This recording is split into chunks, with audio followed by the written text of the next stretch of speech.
Nancy Roach was used to having hip trouble. The cartilage in her hip had worn away. Cartilage keeps bones at the joints from rubbing together.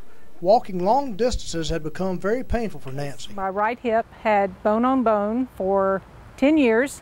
Roach, who lives in Raleigh, North Carolina, read about a procedure performed in Columbia by Dr. Thomas Gross. It's called hip resurfacing.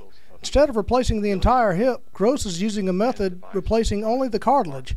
He uses metal caps to rebuild the hip. You're trying to do the same thing, just replace the cartilage layer, but you're removing a lot more bone.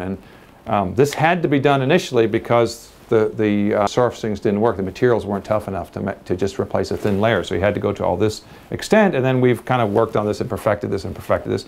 And a hip replacement, is a very good operation, but you do remove a lot more bone, and you have typically a smaller ball in, and the bone attaches to that. The bone grows into that over time.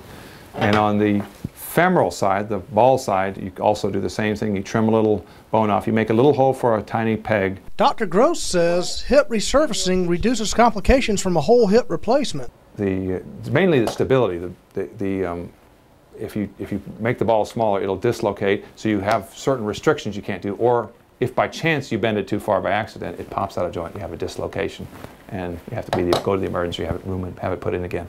Aside from using a cane, Roach was back to normal when we saw her at her 6-week follow-up. But Gross says not all doctors are on board with hip resurfacing.